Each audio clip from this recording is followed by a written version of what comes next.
Alrighty. I'm really, really excited that we've got this next speaker, and I was just so thrilled that, one, he agreed to do it, and he had the time and all the rest of it, and I'm very excited for you to see him speak. John Lees is the former marketing and sales director of Schwarzkopf Australia and New Zealand. John made the operation the most successful division worldwide. He then took on an international role with Schwarzkopf and was featured in Forbes magazine for changing the company globally to a customer and people-focused organization.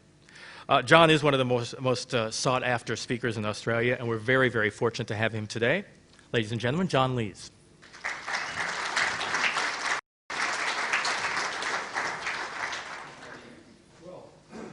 Thank you very much indeed, Bill. First of all, thank you for the invitation, and thank you for the warm welcome. I appreciate it.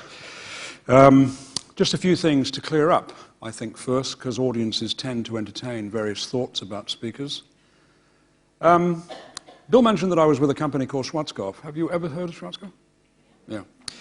Well, if you have, you will know that it's a hair care company, and knowing that and seeing me, I do feel I owe you an explanation.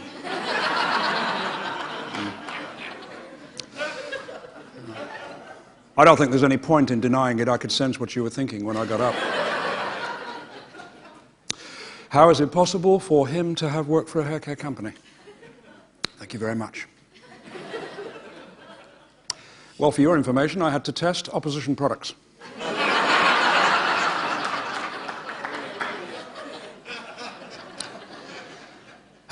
I've just embarked on a new strategy of not using hair conditioner in the mornings in the hope that I'll get split ends and it will then appear as if I've got double what I've got. I don't know if that's going to work or not. And don't tell anyone this, but I've just recently started using L'Oreal. Why? Because I'm worth it, that's why. The other thing you may be thinking is, well, he's a little older. Does this mean he's going to be old-fashioned? Absolutely not. A man accused me recently of being old-fashioned. Do you know what I said to him? Fiddlesticks. Poppycock.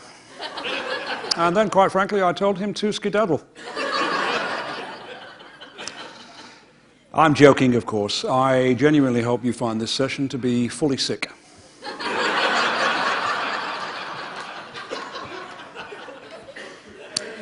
Now, every man and every woman every day ought to understand there's a difference, a profound difference really, between being old and being older. They're two entirely different things.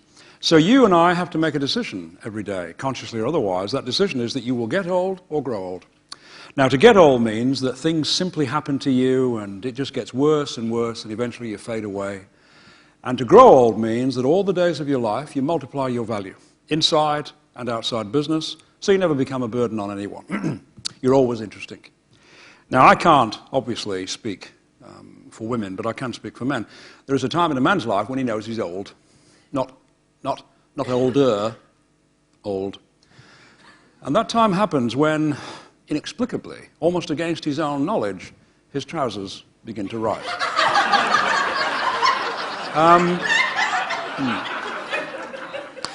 I don't know if you've noticed this. Apparently, there's absolutely nothing a man can do about it. There are younger men here today saying it won't happen to me. It will happen to you. The older a man gets, the higher they go. And the big question is, why does this happen to a man? Does he arrive at a certain point and his body begins to collapse into his trousers? Does he get to a certain point where he cannot remember what size trousers he takes? Does he one day become confused about his own height? Well, I don't know, but what I do know is if this continues, you can get into your back pocket over your right shoulder. I have a vision of myself in my 80s of just a belt and a head. After that, you may have to pull down the fly just to talk to me.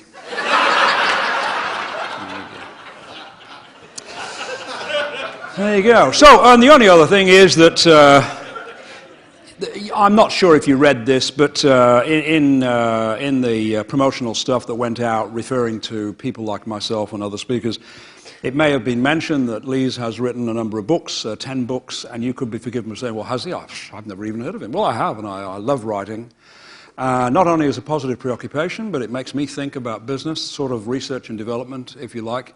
And so therefore, I do enjoy writing, and there are the books on my favorite topics of selling and service and marketing and management and leadership and so forth and so on. And there's a new book coming up soon called How to Be Happy Without Money, $250. Hope you get a copy of that.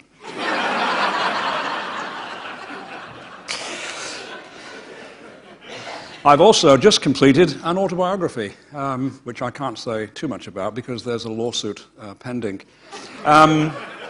Very unusual situation, really. But I've been working on a title to guarantee pre-sales, because if you don't come up with a good title, you just don't get pre-sales. So the title I've been working on is the Harry Potter Da Vinci Book of Sudoku. That's what I'm thinking about. Anyway, today I'm going to draw from this book, which was book number 10, written only a year or so ago, called The Ultimate Marketing Challenge: To Create and Sell the Third Result. And that's really what I want to talk about today. There are two main points in here that I want to refer to. And this particular book, by the way, written only last year, is in its fifth printing already. There you go. Yeah. The first four were smudged. Yeah, now, so let me explain, if I may, what is meant by the third result. Now, first and foremost, as I'm sure you know, and if you don't, you ought to know, you are selling results. That's what you sell. I know you think you sell a service of some kind, promotional products and so forth and so on, but that's what you charge for, that's not what you sell. What you sell must always equal more than you charge for. So it's very important for us to understand we must sell more than we charge for. For instance, what does a restaurant sell, just as a matter of interest? Food, first thing you think of, isn't it? But it can't be food, because if it was food, it would be the most expensive place in all the world to buy food. So what are they selling? It's experience. Now, sometimes people say service, but if it was service, we'd be going there to meet the staff. We will meet the staff, but we're not going there to meet the staff. So just a pleasant experience. Friends, business associates, family, yes? That's it. Very simple. Don't complicate things. What do we get charged for on the way out? Food and drink. So in a restaurant, there is what is known as a classic value gap. What they sell is a pleasant experience. What we pay for on the way out is food and drink. That value gap is appreciated, enjoyed, accepted, etc. Now go out to other businesses and see where the existence of a value gap is. What do bookstores sell? Books. What do they charge for? Books. No value gap. That's why people increasingly are buying books now, CDs, DVDs, on the internet. Piece of cake. And inexplicably, the service is better on a website than it is in the bookstore. How the hell did that happen? I was in a bookstore recently. I said to the lady, can you please tell me where the self-help section is? She said, if I told you that, it would destroy the purpose of the exercise. What do taxis sell? Travel. What do they charge for? Travel. No value gap. That's why the limousine industry has blossomed and boomed in recent years, because they charge for travel. In fact, they use the same documentation, cab charge, but they don't sell travel. What do they sell? A superior service. They'll meet you at the airport, they'll help you with your luggage, the car is clean, imagine that, the air conditioning works, could it get any better? The driver knows where he's going. Unbelievable. So the taxi industry basically deserves what it gets. It's pathetic, absolutely pathetic. And the limousine industry has blossomed and boomed because there's a definite value gap. And they don't charge that much more than a taxi, by the way. That's the other important thing. So you are, I am, we sell results to people. You don't have to use that language, by the way, but you are selling a result. You're either improving what they've got, or you're out to change what they've got. Or either that, or you're waiting for them to come to you. So there are three results. Here's the first result. The first result is change. There's no improvement, unfortunately, whatsoever. Just change. Nobody's interested in change. Absolutely none. And in fact, not only customers are not interested in change, staff are not interested in change. Change basically means to rearrange what you're currently doing. So tell me who's interested in change. Apart from the fashion industry, no one else is interested in change. Everyone's interested in progress. Only progress. Can I do better than I'm doing? Oh, by the way, you can't have progress without change. But change always follows progress, or it ought to follow progress. So if you go around talking about change all the time, you're threatening to rearrange everything that people have become comfortable with. So the first result equals a duplication. It's not groundbreaking, it's Groundhog Day. It's déjà vu, been there, done that. I understand it, I know it, there's nothing seductive about it at all. No one will take offense by it, by the way, but no one's interested to talk about simply changing what I do now. The second result is slight improvement over and above what I'm used to, but usually in the product itself or the service, and I'm not interested in slight improvement. I'm not going to change what I currently do to get something that's slightly better. You know why? Because to get at the slight improvement, I've got to completely change what I'm currently doing, which nullifies any potential advantage. So don't go around being marginally better than other people. It's a complete waste of time. And then we have the third result. And this is what the book is all about. Very simple subject, much better performance. Not product, because one assumes the product is very good, and one assumes the service is very good too, by the way. The business community goes on and on and on about service, like as if it matters to customers. Customers have no interest in service at all. Absolutely none. Do you know why they have no interest? Because it's an entitlement. It's built into what we charge for. And so, therefore, you don't go into restaurants, and I don't go into restaurants and say to them, "Hi, could I have a quarter table for 4, please? And here are some notes on how we wish to be treated while we're here tonight." Now, why don't we do that? Because it is expected. It's built into the price. Okay? Now, there are 2 levels of service. One is governed by what's known as the golden rule. Do unto others as you would have them do unto you. You can't get any more simple than that. But you can't run and build a business simply by operating on the golden rule. So you then have to go, if you want to build the business, go to a higher level called the platinum rule, which is do unto others as they personally need you to do unto them. So either your business relates to people or simply to customers. So our job is to deliver a much better performance. I don't mean that we go out posturing and saying we will do it, because we don't know what situation a customer's in until we get there. But our promise, our aspiration must be that we aim to create a much better performance for you, and if we can't, we don't deserve the business. In fact, I don't even deserve to be with you unless I can generate a much better performance. Fortune favors the brave. And so, therefore, this is the only thing worth selling. This here is of no interest to anyone. As I said, no one will take offense to it, but they simply won't want to listen. All day long, we are hearing from people talking to us about what we've already got, and we're sick and tired of it. So, the third result. Next, leading organizations understand that there are 2 market gaps. Very important. Again, this is covered in the book. First market gap is for product, possession of product, and the service that goes with the product. So plus service, technical support, whatever else goes with it. Don't forget, service is an entitlement. And service is of no interest to people anyway, because they only go through the service to get what they really want, which is a result. We're not going to a restaurant to measure the service. We're going there to have a good time. Service is what we encounter along the way. So the first market gap is the possession of product, in this case, promotional products. Well, to the best of my knowledge, in every market, this particular gap is full to overflowing. It is absolutely full to overflowing. It is dog eat dog. It is a rat race. This area here is absolutely full. So don't enter the first gap, and yes, that's precisely what most people do. They don't mean to, they haven't even thought about it. But I'm telling you, if you go into this area here, you're entering an area where the customer has complete control. This is a price-driven area, and unless you've got a product that is revolutionary, like the fax taking over from the telex machine, something like that, which only happens every 20 years, you haven't got a chance in this area here. Unless, of course, your opposition is very weak. If you've got weak opposition, then pray to God, and just say thank you. Because your opposition, you ought to think of your opposition as being titans, very good at what they do. If they're hopeless, well then okay, you'll get some more room in here. The second market gap is critical to know about. The second market gap is for performance with product. Completely different matter. Anybody here do business with retailers occasionally? Okay, fine. So you don't do business with retailers? No? Okay, fine. Well, you do? Yeah. So how do you regard them, as sellers or stockists? What do you think if you were a retailer, how would you regard yourself with suppliers? Am I a stockist or am I a seller? We do not want to be stockists. Otherwise, we might as well be an extension of your warehouse. Okay, we are sellers. We are only interested in our business. We're only interested in performance. The only product we care about is not yours, it's ours. And our product is called our business.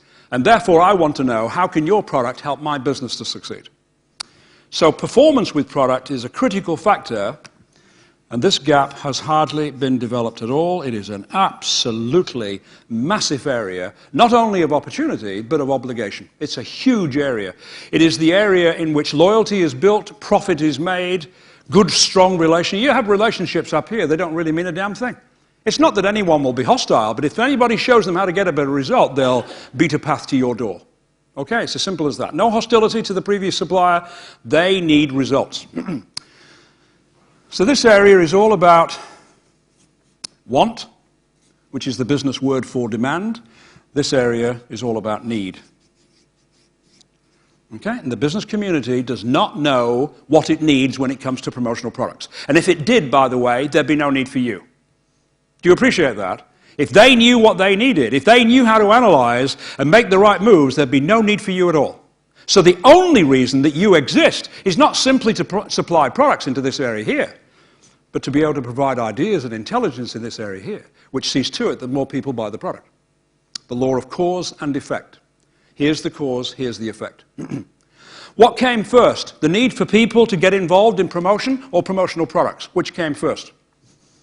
The need for people to promote, cause some excitement in their businesses for customers and staff, or promotional products? Which came first?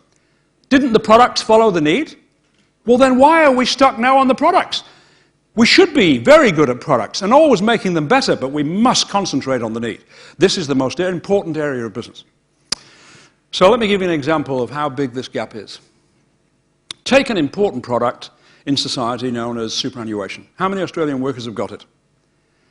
Everyone. You have to think about it for a second. It's compulsory. I was in New Zealand the other week. It's not compulsory over there. So we are very fortunate. It is compulsory over here. So every Australian worker, thankfully, has got superannuation. So first gap, completely and utterly full. Meaning what? Well, if you were selling superannuation, it wouldn't pay to go to market and say, hi, I'm selling superannuation. Can we have a chat? What would they say? No, thank you. Already got it. Already possess it.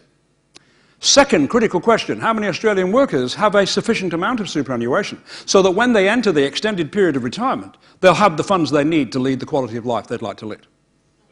Next to no one. Less than 8%. According to Westpac recently, less than 8% of Australians will enter that period. All right, this is why we're seeing reverse mortgages now come into the market and so forth and so on. The second gap is absolutely massive. And I hope it's obvious that sufficiency of superannuation is more important than simply possessing it. Okay, they're in two entirely different matters. Now, here now is a critical question. Why has the second gap not been developed? Why is it underdeveloped? Why is it massive and gaping? 3 reasons. Number 1, the people who've got the business now are complacent. Don't tell me you know anyone who isn't complacent in business, okay? Everyone is. If I've got your business, there's a sort of relaxation, thank God for that. I'll do my best for you, and I'll continue to do my best, but probably I'll be out looking for new business now, and I will not develop the second gap. Okay, so I'm very vulnerable there, very vulnerable. If someone else comes in and is respectful of the fact that I'm your supplier, and they start involving themselves down here, I could lose the entire thing. So number 1, most suppliers are complacent. So in the area of superannuation, using the example, we've got fund managers and financial planners, and they're very happy to have your business. They're happy to have your business. But they will not develop the second gap. Second reason, they don't know how to develop the second gap. They don't know how to sell performance. They don't know how to sell results. They only know how to talk about products. We're not interested in your products. How long does it take before we realize that? The market's definition is this: products cost money, ideas make money. Products cost money, ideas make money. So what kind of business are you in? I know you've got products, and I know you charge for your products, and I know they're good and getting better. But I can get them anywhere, or at least I think I can. So this is the area of distribution. This, however, is the area of contribution. 2 entirely different subjects. Here you are market-driven, driven by the expectations of the market. Here you are the market driver. Here you're the servant, here you're the master. Here you follow, here you lead. So the second gap is massive. And it shouldn't be daunting either, by the way, because I'm not suggesting that you walk into a business and take them straight to the end, because you're not capable for that. You're not built for that. You'd have to work with them alone in order for that to happen. Our job is to gradually help customers move down this line, and I hope it's reasonably obvious when you look at this, but if we don't develop this, we will not sell more products. We've got to enlarge the market. We've got to enlarge the market. You okay with this? Yeah. Okay, now, so the big question, and only reason Schwarzkopf managed to get market leadership in this market against the giants, wonderful, global organizations, L'Oreal and Weller, number 1 and number 2 in the world, they became number 2 and number 3. Why? Because Schwarzkopf not only performed as expected and very well in this area. We actually had a board of customers, by the way, which allowed us to know whether or not our products and service and processes were as the market wanted them to be. No one else had a board of customers, only Schwarzkopf. So we had a board of directors, internal accountability, but we also had a board of customers, salon owners from all over Australia, very progressive people, not a conspiracy, because most of them were customers of L'Oreal and Weller, and I met with them 3 times a year for a day and a half at a time, and we used to talk to them, and we had a board in Australia and a board in New Zealand, and we used to talk to them about what it was like to do business with us. And they used to tell us, very depressing to know what you do wrong, but at least you know so you can fix it. But not only did we talk to our customers about what it's like to do business with us, we talked to them about what it's like to do business with their clients. And our customers, salon owners, were deficient in many areas. They didn't know about marketing and selling and service and leadership and staff development and so forth and so on. How important are these things in business? They're very important. So where do they turn to get help on these things? The answer was nowhere. We only had suppliers of product in our industry. No one was interested in helping them. Even their own accountants wouldn't help them with business planning and what have you, unless, of course, you asked, and then maybe they'd do something about it. So we not only performed in this gap, we developed this gap. We became the number 1 supplier of management systems, marketing and sales concepts. We provided an educational forum for our clients. We provided staff training. We provided so many beyond product services. That's what we called it, beyond product services. Most of which they paid for, by the way, but no profit was derived from us because this was a contribution to their business. And as a result, we earned market leadership. Why? Because the salons were more interested in this than they were in that. They could get product anywhere, anytime, at good prices, based on relationships. Oh, I like the rep, I don't like the rep. Whatever it happens to be, this is a precarious area. This area here is very solid. This is where loyalty is built. Profit is built. So, let's now look at the story behind companies that are third result, second or first result, and people who trade in the first and second gap. People in business, without being conscious of it, form themselves into a human pyramid. So there's the pyramid of people in business, and you're in there somewhere, and I'm in there somewhere. And then you get to see all of the results generated by these people. And on a day like this, thanks to APPA, you get the chance to think about business. And the first thing we should think of is that, although business usually talks about dollars and cents as the primary result, there are at least 3 or 4 others. Number 1, every year your customers should get more out of you than the year before. Now, when I say get more out of you, I don't mean price. I mean your customers every year should gradually get better as a result of doing business with you. I do not mean that you will show them how to be successful. That's very patronizing. I don't mean that. You're making a contribution to their success in your specific area, promotional products, etc. So the first area that you must be concerned about is our customers getting more out of us? Are we getting better every year or not? That's the first thing. The second thing is, if you have staff in your business, doesn't matter if it's 1 or 20, do they have the opportunity to be successful with your own business? Or do they have to get out to get on? There are not enough management jobs with anybody's business for people to get on by getting out of what they currently do. That's a ridiculous notion. So in a good business, we have to make it possible for staff to be successful right where they are. I don't mean pay them through the nose, I don't mean that, but make them part of the business and help them to be successful where they are. And then it won't matter whether they're promoted or not, they'll be able to do very well within the business. And of course, the third area of concern is that the business does well, your image, your sales, etc., etc. And the fourth is that within your industry, you're seen as the leader, the architect, the builder, the preferred supplier, etc. Well, on a day like this, as I said, you get the chance to reflect and realize that very few people generate most of the results. I'm sure that's not a big surprise. I'm not talking about big business up here, I'm just talking about progressive business. So here you have one-man bands all the way through to major organizations, and indeed in Australia we've got major organizations that reside at the base of the pyramid, don't make any money at all, and an embarrassment from a service point of view. And if they have a leadership position, it's usually because of price. These people are a very interesting breed. Women, men, old, young, fat, thin, tall, small, black, white. No external mold about them at all. Absolutely none. As I said, some of these very young people, some of them are getting on in years. Remember the saying that rust will rot the steel, that good use will preserve. Rust will rot the steel, good use preserve. Meaning what? Well, if you ever cease to be valuable in your life, that's basically the end of that. And the problem for us in business is that we're the only people in society who have purchased the idea of retirement. We're the only ones. Quickly go on a tour in your mind to other areas, such as medicine, architecture, engineering, arts, literature, music. When is their retirement age? They don't have one. We're the only ones who've got one. So we have a use-by date associated with our work. And so, for instance, if you purchase the idea of retiring at 65, I'm not against retirement, by the way, that's a personal thing, entirely up to you, but if you have purchased the idea of retiring at 65 or 55, then as in a car that's going to stop, you have to slow down before you stop. So if you purchase the idea of retirement, you'll start slowing down before you come to a stop. This is why in business we have so many people that are part-timers in terms of attitude. These people understand the dictionary definition of the word winning is progress through struggle. It isn't supposed to be easy. It's supposed to be tough. But a lot of people in business are always hoping that it will get easier. Well, it won't.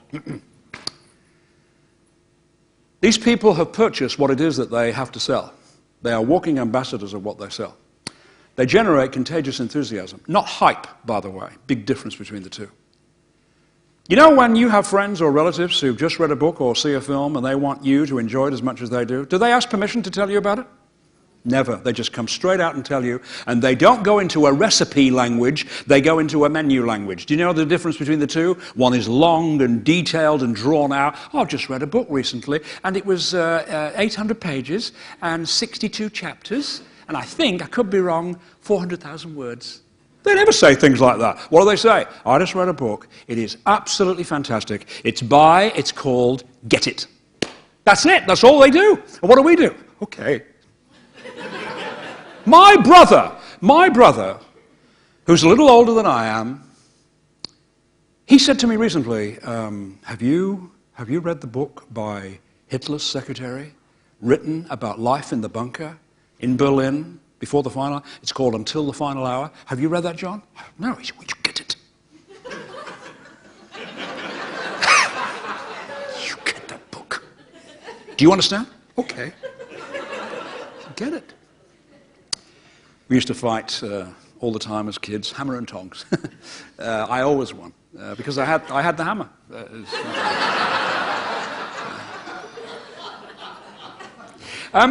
Yeah, so they generate contagious enthusiasm. Now, what is the only thing more contagious than genuine enthusiasm? A distinct lack of it. So these people are students of business. A student of business, woman or man, has made themselves at least two promises. Promise number one, I refuse to be in business for 5 or 6 days a week, 12 months a year, and who knows how many years of my life, and not get better at all the things I have to do. Meaning what? Well, there must be some things that you are very good at. When Bill was briefing me on this conference, he was very complimentary about the members of this association, which is always nice to hear. So you must be very good, but there must be some things you've got to get better at. I hope I'm not the only one here.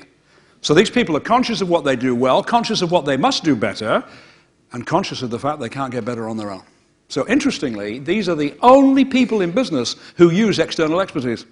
They don't. Apparently it's a sign of weakness. Do you realize that less than 5% of all people in business buy 95% of all the books on business? It's unbelievable. So what is external expertise? Well, it could be something as simple as a book. It could be coming to a meeting like this. The point is, if you have an open mind and you want to get better, what's the first question anyone would ask if you were with someone who was a professional in something? What am I doing wrong? Everyone knows inherently you cannot move forward until you know what's holding you back. They are the only people who are interested in that. They don't see it as a weakness. They don't see it as a weakness.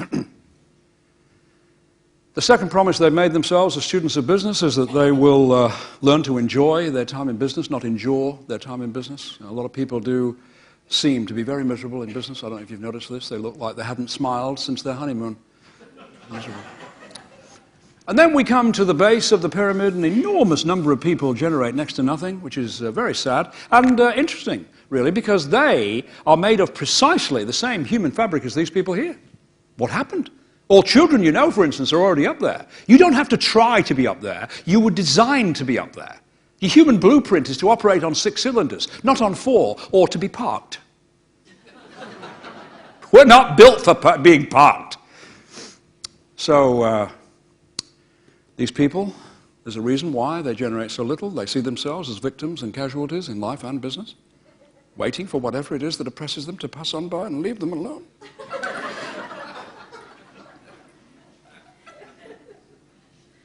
And there are many things oppressing them all of the time. Like what? Name one. John Howard? How can anyone that small be a prime minister? He's got a full-length picture of himself in his passport.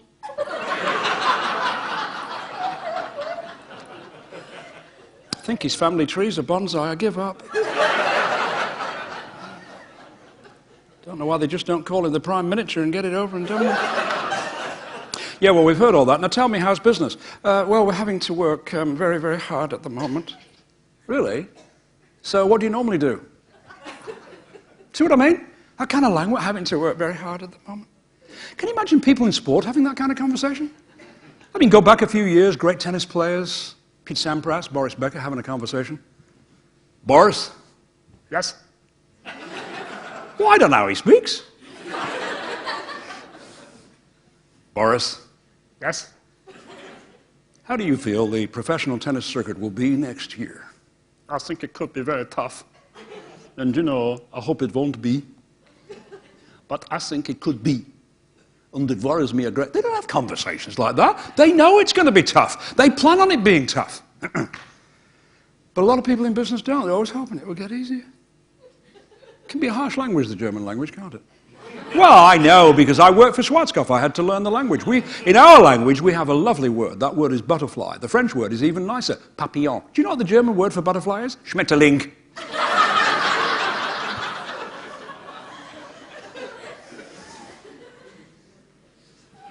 Watch out for that Schmetterling. It sounds like a butterfly with submachine guns attached to it, doesn't it? Yeah, so the big question is, why do these people talk in such a whining, whinging, moaning way? And I know a lot about this. I'm from the UK. We're world champions. Don't take that away from us. How can you tell when a plane load of Poms have arrived at the airport? Simple, because when they turn off the engines, the whining continues. But you know, occasionally there are some Australians who whine and whinge. Oh yes, it's a human condition. I was in Wollongong not too long ago. Anybody here from Wollongong or thereabouts? Yeah? No? Okay. Wollongong, by the way, is an Aboriginal word which means near BHP. Just trying to help, that's all. Anyway, I was staying at the hotel on the beach. I think it's called the Novotel. Very nice hotel. I got into the hotel in the evening, and the manager greeted me, which is most unusual. Very British, spoke very much like that, you know. That kind of superior, refined, dignified type of voice. The kind of voice that belongs to someone that's so snobbish they wouldn't even travel in the same car as their chauffeur. Anyway, he greeted me personally. He said, "Good evening, Mr. Lees. Welcome. Welcome to what is not your hotel. Welcome to what is not my hotel. This, Mr. Lees, is our hotel." I said, "Good, let's sell it." He didn't agree. Anyway, it was a lovely hotel. The towels in my room were so thick and fluffy, I had tremendous difficulty packing my case. It was a nice hotel.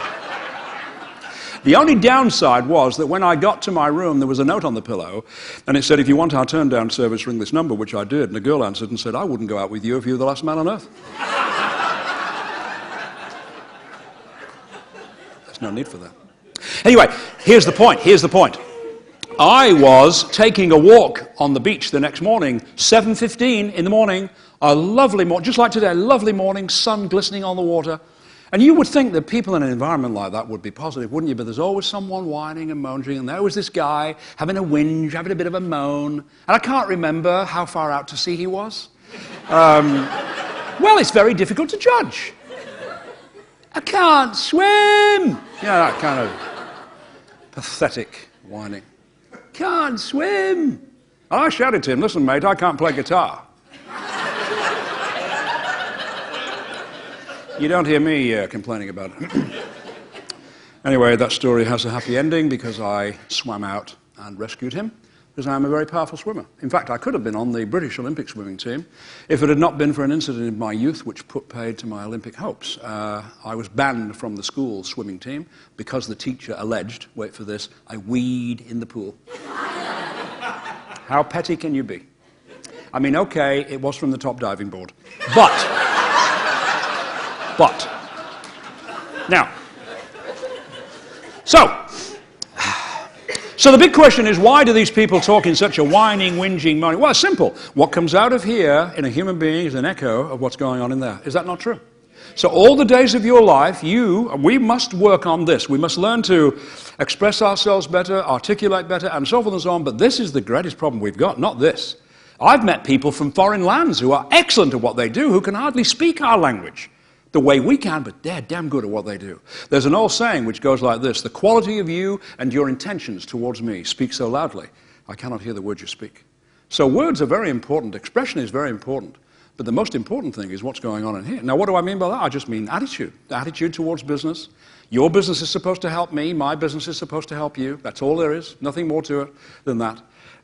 Good attitude, good motivation, good determination, discipline, enthusiasm. These are, by the way, human qualities, which are the same as muscles, human muscles. And they must be developed. You don't get it. You start off with it and you develop it. And have a guess whose job it is to develop these qualities. It is, of course, ours. You don't motivate staff. That's a ridiculous notion. If you have to motivate staff, you've got the wrong people. Stimulate staff, excite staff, reward staff, involve staff, but don't try to motivate them, because if they don't want to be doing what they're doing, you're in an uphill battle. Okay? I found that a long time ago. That as a manager, if you try to motivate staff, you're getting stronger, they're getting weaker. Okay? Now, either they want to be there or they don't want to be there. Otherwise, here's the point. If you've got the wrong people, you can't do the right thing. It's as simple as that. You can't do the right thing with the wrong people. It's a complete waste of time. So the good news is that all of us have got those qualities. Determination, motivation, attitude, determination, etc. Everyone in this room is overflowing with those qualities, which is good news, isn't it? Now, there might be one person now saying, well, I haven't got any of those things at all. Yes, you have. No, I haven't. Especially motivation. I don't have any. I've never had motivation. Don't be silly. You've probably got more than anyone else here because you've not used any of yours up yet.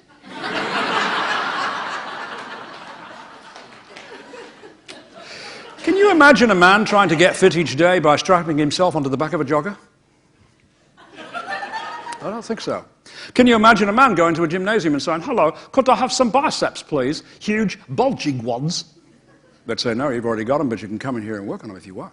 So an association, a conference, a meeting, a business is just like a gym, an opportunity to work out, an opportunity to develop yourself. Okay? You cannot be developed by others. So if you come from America, if you come from South Africa, Canada, Britain, Australia, New Zealand, we know where you're from because of the way that you speak. And the way these people speak give themselves away every day. So you hear them. They say things in business like, I want to get paid what I'm worth. We're not allowed to pay less than the award. Sorry.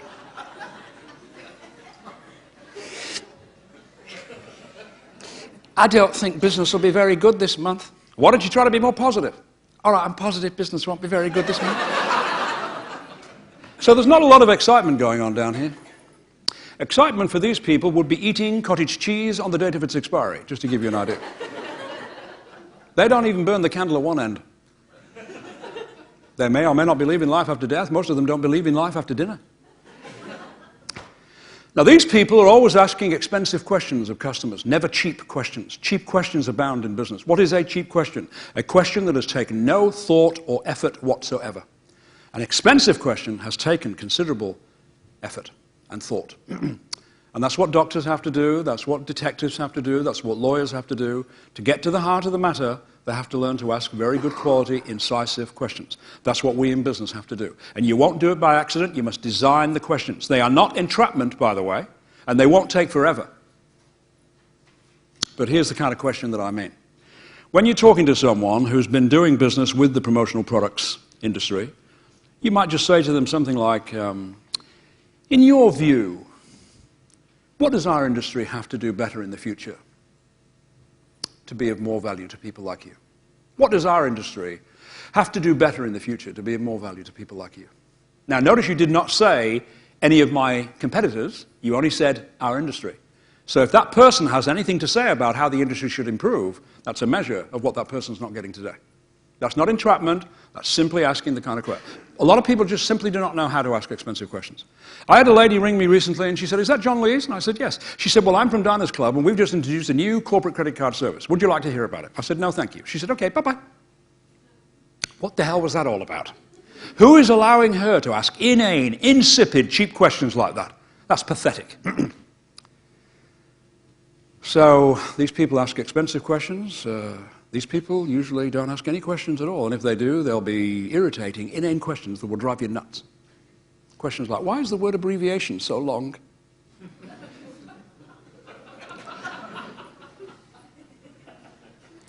Why is there only one monopolist commission?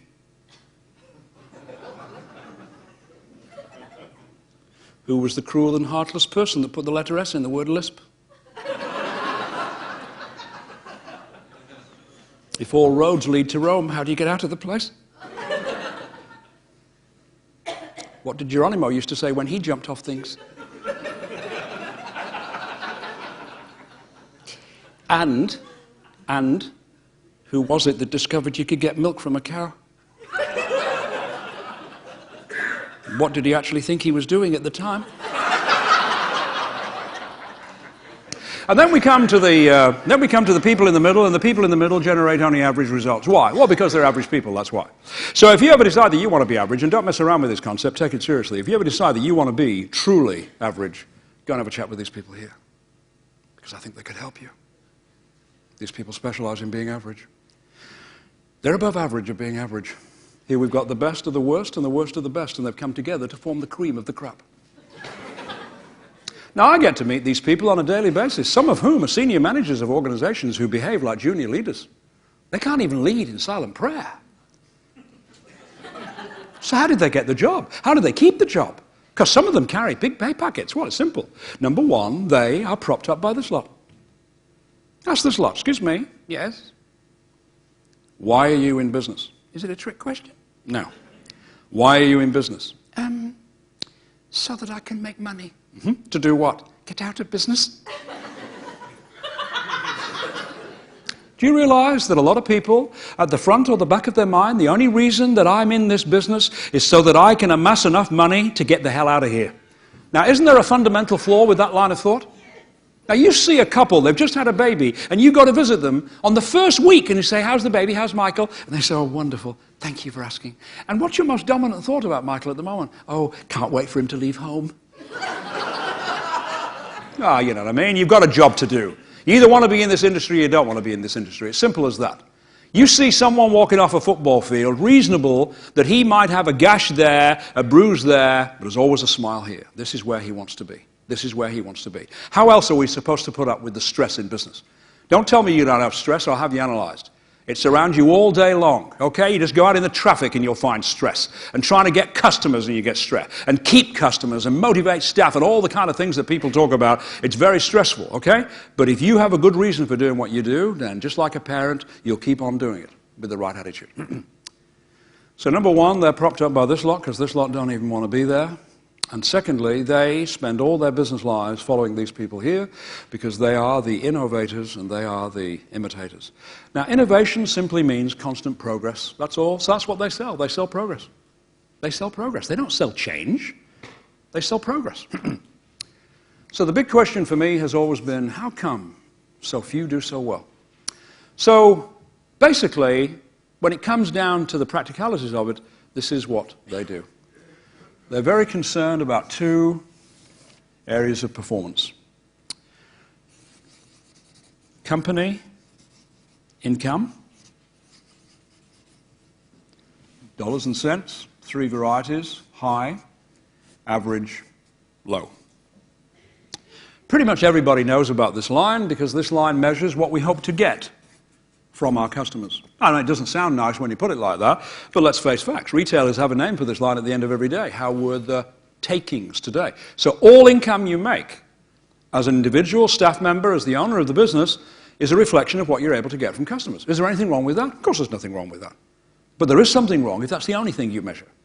And many businesses only measure that. They don't measure anything else. They've got budgets, and they know every day where they're up to in relation to those budgets.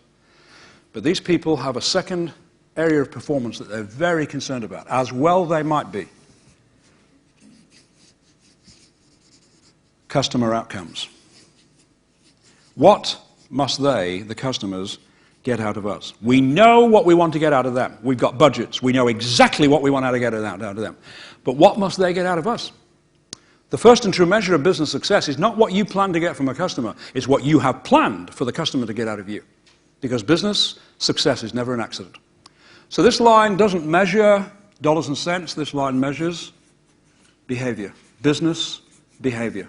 And at the end of every day, that's the only thing the customer can judge you by. On the phone, in person, that's it. You can write all you like. Have you got a vision statement? Congratulations. Show it to a customer and let them weep in front of you. I don't think so. They only judge you by your behavior. Question, who has control over this line? We do. Total, utter control over this line, which is very important economically, is it not? Because if the economy ever goes a bit sour in your industry or generally, worldwide, locally, your state, you have complete control over this line here. And remember, as you go higher on this line, so will you go higher on this line. If you want to go higher on this line, you must go higher on this line. And you can't do it as a tactic. You know, oh, okay, fair enough, well, then I'll give it a go. You can't do that. You either want to operate on high-level behavior or you don't. And you have staff, and you insist that they operate by high-level standards. So, for instance, here's what a good manager does. They set minimum high standards in the business for the smallest of things, like how we answer the phone, all the way through to the most important things. How do we pitch for business, and how do we attract new clients, quality clients, and so forth and so on. They set standards. There isn't a leader who does well that ever does it on their own. They never do it on their own. They always get some form of external help, whether it's a book. They use their staff. They use their customers. The customers, by the way, they know what works and what doesn't work. They don't even know they know. So you set the standards, and you know that if you hit that line there, the market will respond. No question about it. You've done your homework. And then you get to see that you have staff that operate at different levels in relation to the standard. You see, if I work for you and I'm supposed to make sales, the basic guideline is, do I make budget or don't I make budget? You know exactly whether I'm below or above budget. And if I'm below budget, then you show some concern and help me and what have you. But what about the standards that I operate by? The behavior that I operate by? Why don't people do that? Oh, you say, oh, you mean people should be parrots then? And robots? No, not at all. You're all different, I'm different, but we should operate by standards. High quality standards. The edict in a good business is you can go above our standards, but you can't go below our standards. Because if you go below our standards, you'll have two problems. Number one, the market will not respond. That's number one. That's bad. Worse still, the market will not complain. Why won't the market complain? Sorry? Yeah, they can go somewhere else. But why don't they actually complain? You know, you send someone out there to talk to them and nothing happens. You didn't win the business. Why don't they complain? Why don't they get on the phone to you and say, you know that person you sent around? They stink. They're hopeless. I've been making notes on how pathetic they were. You want them?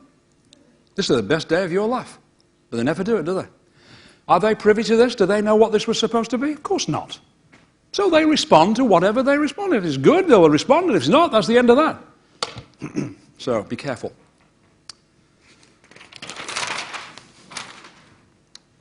So behavior isn't about what we want to get. Behavior is about what we want to give. There's nothing moralistic, sanctimonious, or pious about this.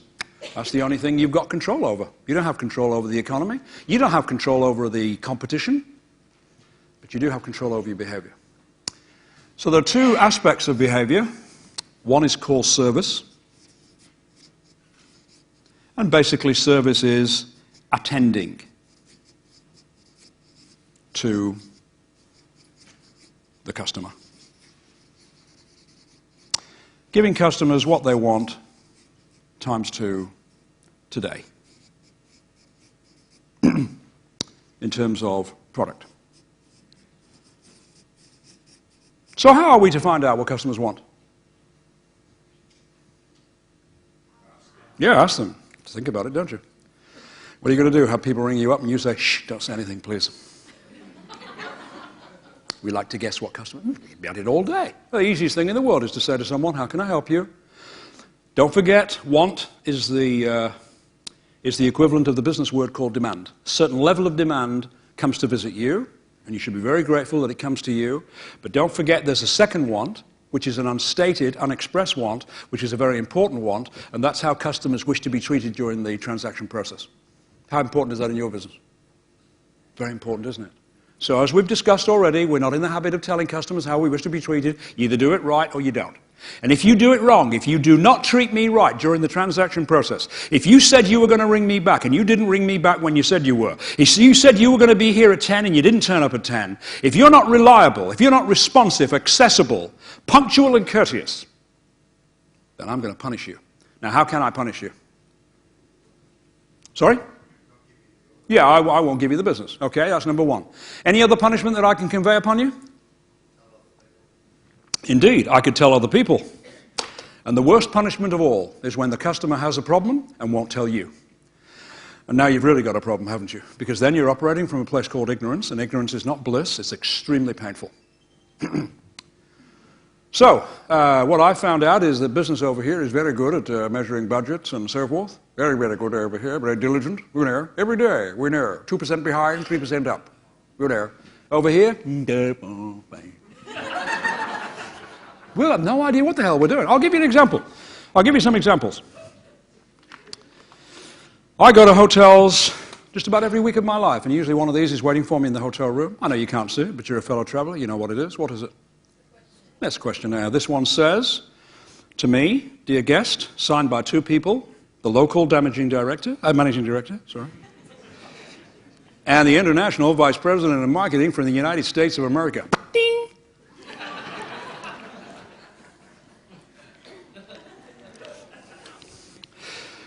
And I'm not going to read to you what they've said to me here, but in simple terms, what they're saying is they love me, apparently. They do. It says so here. And if you read between the lines, you'll find a few little sort of management kisses in there, because apparently they think a lot about me. They really do. I'm not the only one they think a lot. Apparently all stakeholders are loved. And what they're asking me to do here is tell them what I think of the service, and so they asked me to fill out the questions inside, all 48 of them. Yeah. On the back page too. That's caring and sensitive, isn't it? Yeah. You have to stay an extra night in the hotel just to get the... Yeah. That's what it said. You are why we are here. And then you go to other hotels, and they have exactly the same kind of questionnaires. Isn't that amazing? Exactly the same. What a huge coincidence, isn't it? But it's not a coincidence. You're witnessing the behavior of the people in the middle who steal from each other because it saves them having to think. Which, if you think about it, is the equivalent of stealing counterfeit money. It's a complete waste of time.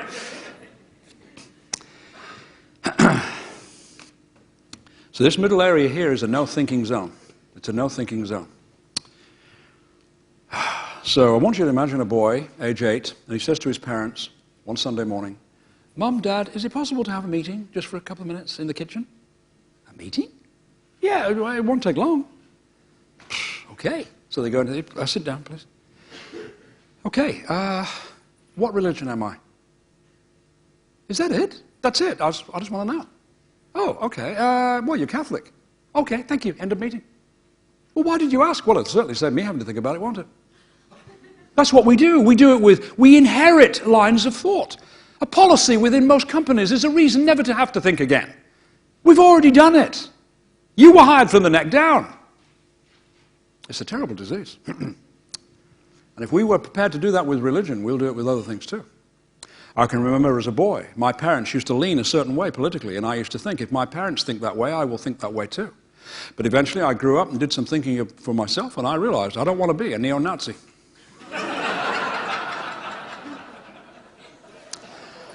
That's a decision I took for myself. That's a Nazi that glows in the dark, I think. I'm not really sure. I just recently joined the nice Nazi party. Hello.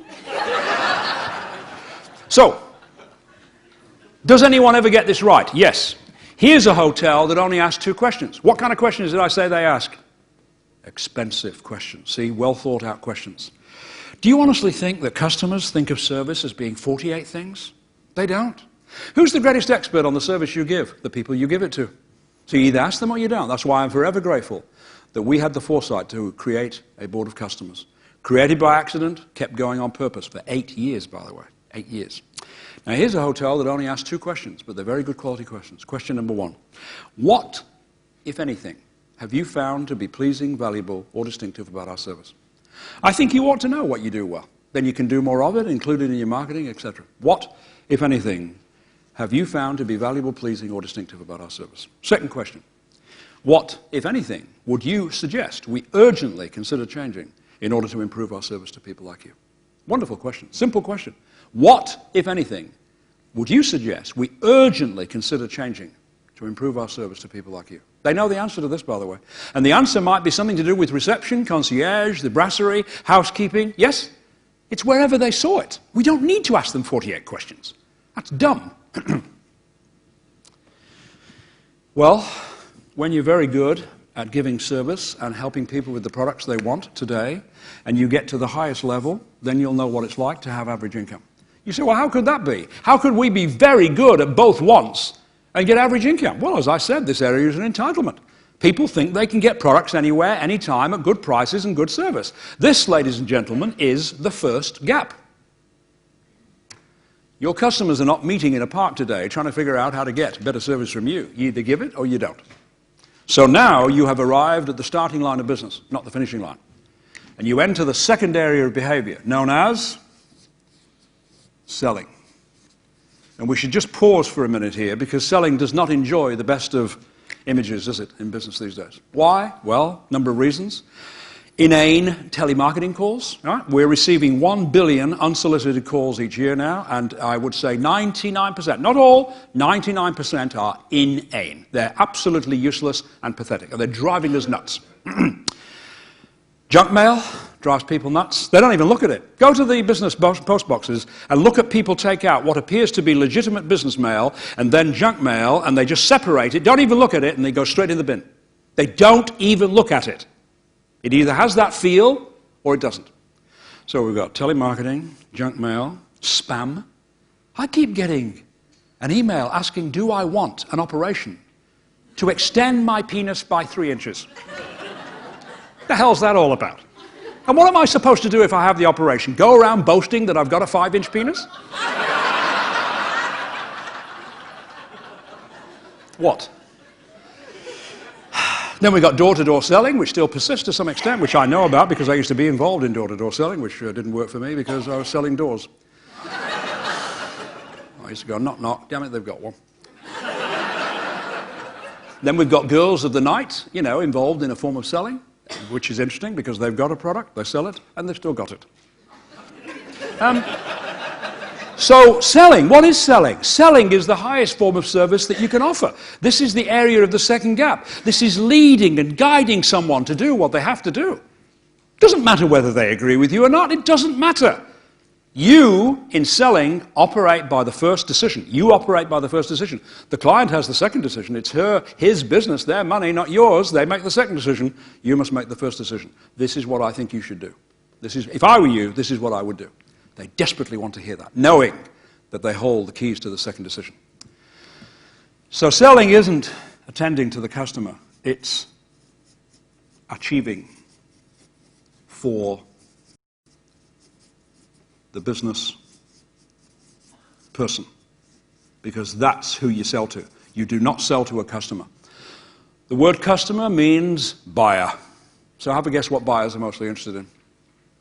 Price and convenience, as they are supposed to be. So if you dare to treat business people as customers, they will be in control of the transactions and they'll take you to the cleaners. And that, by the way, is what they're supposed to do. But if you should decide one day to treat customers as business people, remembering they spend 1 or 2% of their life in this mode. Do you know how easy it is to buy in Australia? I'm starting a business tomorrow, okay? There are two directions of concern. Over there are people who want to sell products to me. A car, a laptop, a computer, fuel, office supplies. How many of them are there? Endless numbers over there. All duplications of each other. Yes? And over in that direction are the people I wish to serve. How many are waiting for me over here? None. Nobody. There's nobody there. That is the nature of business. I have to create demand. That is my job. I have to create demand. If people knew how good my stuff was, they'd be queuing up for it. So over there, I've got masses of people. So being a customer is a piece of cake. I can just play them off against another and get whatever price I want. Over here, hell on earth. So 98% of a business person's life is spent trying to build up the business. And up here, we're not talking about what they want, we're talking about what they need. Times 2. Not for today, but for the future. Starting when? Tomorrow. For product? No. For progress. That's what they're held responsible for achieving. So what is the greatest need of every business person? Please show me the best way to do it. Don't stand on ceremony, by the way, because I hope you have a pleasant personality, but I don't need you to be hypey and noisy. You show me what I should do. Show me what I should do. Don't worry about whether I agree with you. Your responsibility is to me, not for me. I can take care of myself, thank you. Isn't that what a doctor does? Does a doctor say to someone, okay, we've got the results back, the news is not good, we know how the problem started, we know what will happen if it goes untreated. So, what do you want to do? Do you want to go to hospital? Do you want some antibiotics? They don't do that. What do? They write out a prescription and that's the end of that. Because a doctor has an obligation to tell you the best way of doing something. Do we have to agree with it? Of course we don't have to agree with it. It's entirely up to us. Our job, therefore, is to understand the first need of a business person is, would you please explain to me and show me, talking is silver, showing is gold, what's the best way to do this? And then help me make the decision. Help me make the decision so that it's acceptable and manageable to me. So it's not a great leap of faith. So our job is to keep raising the bar. That's our job. Not by quantum amounts, just keep raising the bar. The higher we go in behavior, the higher we go in earnings. And in loyalty, too, by the way. Because if you don't go up into this area here, you will not have loyalty. The secret of profit is not charging more. The market won't allow you to do that. The secret of profit is avoiding the pressure to charge less. And those who are compelled to charge less are trapped in the lower area business. Because the truth of it is, their customers are in control of the transactions. They didn't mean to be, by the way, but they are. And as a result, therefore, they'll go for the lowest price and the highest convenience. And as far as I'm concerned, they're entitled to do both. So this is the first gap. This is the second gap. Golden rule applies down here. Do unto others as you would have them do unto you. Up here, do unto others as they personally need you to do unto them. Because every business has got a different direction, you know. I'm adding to the business, I'm subtracting from the business. I'm going into new markets, I'm trying to find new customers, I've got a new product, whatever it is they're trying to do. So I want to give you a couple of quick examples now, and I'll leave you to it. 2 street-level examples of what happens. If all you do is operate down here, you could be in big trouble. Big trouble. By the way, if you're no good at operating down here, no one will allow you to get up there. If you can't attend to the basics, I'm not going to let you get involved in my business. So here are 2 simple street-level examples. The first example happened within my own family, which is why I know it very well. And it involves my daughter. We have 3 children, by the way. They're all girls, except for 2.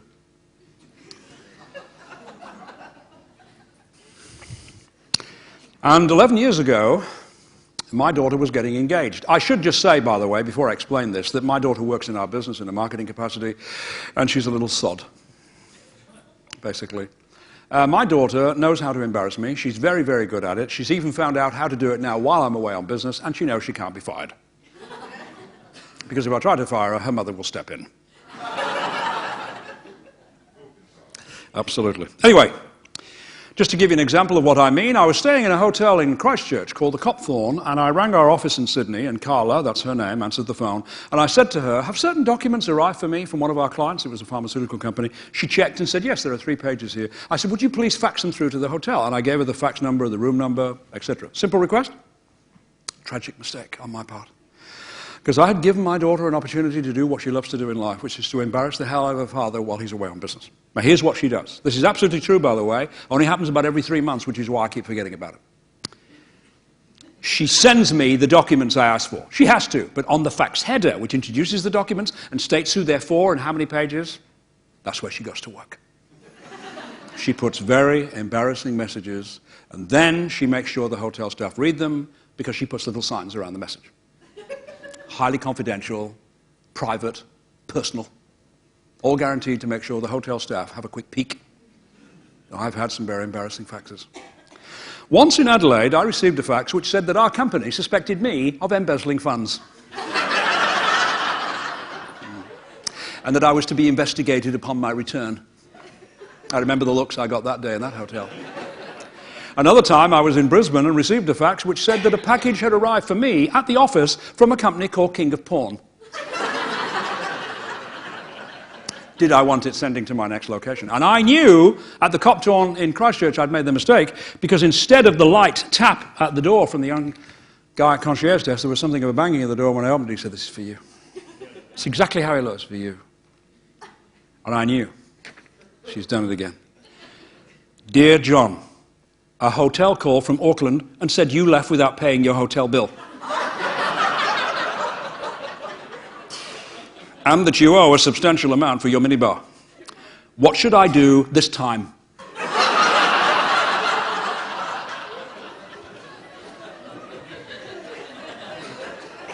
Anyway, so our daughter was getting engaged. This was 11 years ago. And by the way, just as an aside, this is true, the young man that she got engaged to and has since married is African American. He came to Australia to play basketball. He was recruited from the American college basketball circuit. He played for Portland, Oregon. Now, you know how popular basketball is in this country, and you know how popular the African American basketball players are, and he is somewhat typical of the African American basketball player, at least to look at. Yeah, he's quite tall. He's got the shaved head, you know, which is interesting, isn't it? Because when the black guys shave the head, the girls go, hmm. And when the white guys do it, they say, oh, are you ill? Sorry. He's got the talk. Yo. Pardon? Yo, bro, yo. Yo, what's up? Yo, what's up? Yo, what is up? What's going down? What's happening? What's happening? I need to know, my man. What's happening? And I said to him, how come you never know what's happening? Because he never knows. And he's also got the walk, and don't tell me you haven't seen the walk, because they've all got the same walk. And I've been trying to figure out what caused him to walk like this. Was he denied access to a bathroom as a child? Was he taught to walk in the garden by a group of chickens? I don't know. All I do know is he's a very decent young man. He's a very welcome member of our family. And when I first met him, in the context of him going out with Carla, he came to see me. And he said, sir, that's what he calls me, sir, there is a question that I must ask of you. I said, yeah, what is it? He said, do you have a problem with me being black? I said, why? Can you change it? What kind of question is that to ask of me? Do you have a problem with me being white? I said, no, don't be silly. Tell me, what is your name? He said, my name is Delmas Green. I said, well, I don't mind you being black. Do you have to have a colored name as well? Anyway, so they're getting engaged. We've got 60 people coming to the party, including 20 brothers. All night long, guys, 6'8", were walking up to me. Yo, yo, double yo. You must be Mr. Lees. As a matter of fact, I am. What's happening? What am I, an information desk? So I went to the local liquor store armed with a considerable list of items my wife and I put together, and when I got there, the service began. Young guy came out. Can I help you, sir? I said, yes, thank you. Tomorrow evening, we have an engagement party for our daughter. We've got 60 people coming to the party, and I've got a considerable list of items to get here. So at some point, I would appreciate your help. He said, can I have a look at the list, please? So I showed him the list. He said, well, I can read this list. If you've got shopping to do or calls to make, come back in half an hour. I'll have it all ready for you. I thought that was terrific service. And when I got back, he said, are you in the car park? I said, yes. He said, well, drive out, come round the back of this building. You'll see the logo halfway down the alley, and our boys are waiting to put the stuff in your car. Terrific service. I then went home. The following night, we had the party. I'm the host. Going up to some of the guys. Can I get you a drink? Yes, sir, thank you. I'll have a Guinness. Oh, no. I didn't get Guinness. Why didn't I get Guinness? Because I don't drink Guinness. See why this rule, do unto others as you would have them do unto you, doesn't work in developing the business? Because it's not you being done unto. It's someone else. But people are nice at parties. They'll always have something else. But it makes you feel bad not to give your guests what they want. Then I went up to young people. Can I get you anything? Yeah, I'll have a Sub-Zero, please. You know, I mean a drink. Is that a drug? I had never even heard of it. You say you're a bit dumb, are you? Apparently I am, yes. I'm proud of it too, by the way. Meaning what? I'm only trying to be smart on what I sell, not on what other people sell. And I guarantee your customers feel the same. But I can think of someone who should have thought of this back at the liquor store. Now, I told him we were having an engagement party. This is all he had to do. Lest anyone in this room thinks it takes an eternity to get up here. It does not. It takes higher quality behavior. This is all he had to do. Mr. Lees, I've got everything ready for you. Two quick things. You don't have on this list any of the ready-mix drinks that young people like to have. So would you check with your daughter? There's my card, by the way. When's the party? Tomorrow night? Well, we've got plenty of time. Check with your daughter. If you need any, just let me know, and I'll get them ready for you. And by the way, you've only got 2 kinds of beer, so just check if anybody wants anything different, and I'll get them ready for you.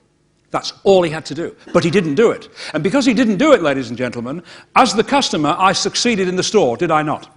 And I failed in my home as the host of the party. What do you think we go through this for? We go out of this to come out the other end looking better. We're not interested in service. Do you know what service means to most customers? Freedom from pain. We only go through this in order to come out the other side looking better. It's as simple as that.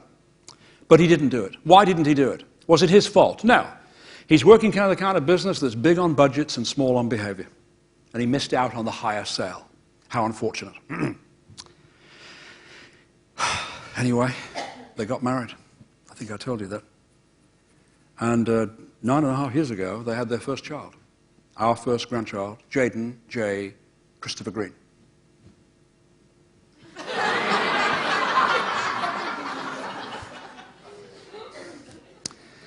Six years ago, he spoke his first words. What's happening?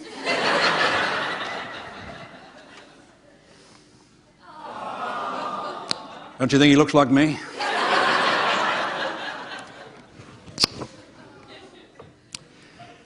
So there you go.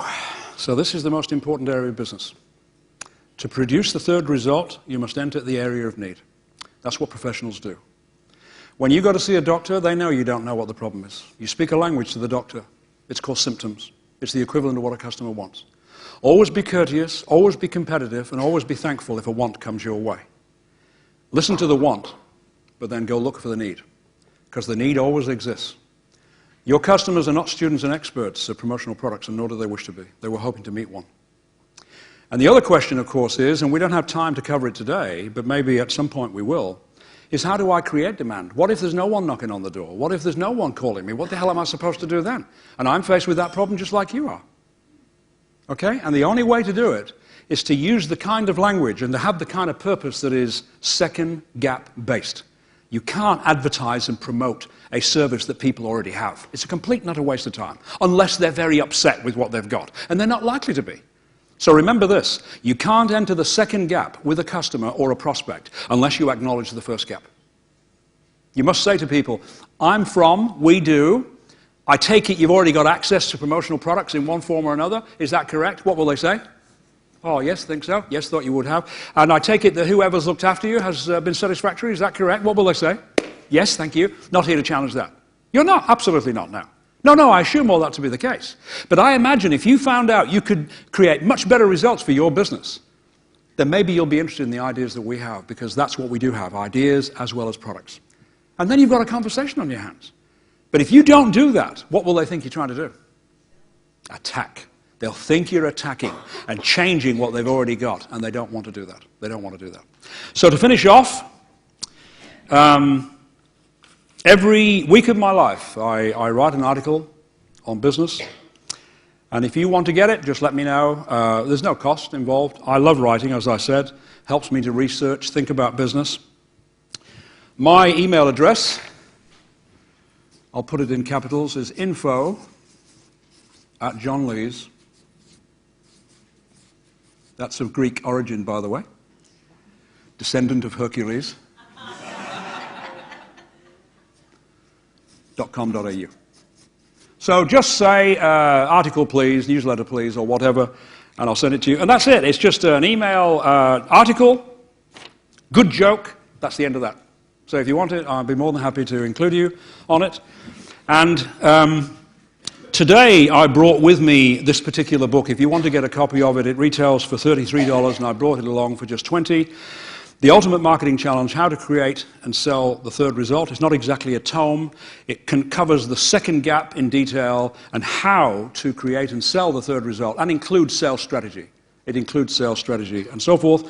And I've also brought this CD along if you want to get a copy of it, a live presentation called Professionalism Pays, which goes into some detail about the sales role and so forth and so on. So they're available for just $30 for the two of them. They normally retail for $55. And finally, I operate what's called the Business Excellence Club. This has over 200 ideas, articles, ideas, training suggestions, selling strategies.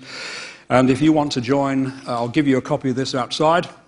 And you can join for half of what normally people pay to join. So there's a copy out there for you, and so forth and so on. If you want to buy the other books, go to the internet, go to the website, which is just www.johnlees.com.au. And if every one of you were to order all of my books, it would mean a lot to me. I want to say thank you to Bill once again for the opportunity to contribute. And if any of this works, by the way, please let me know, and I'll try it myself. Thank you very much indeed. Thank you.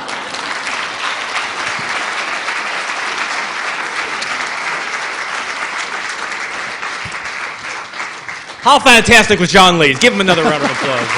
Thanks, Don't run out quite yet. Oh.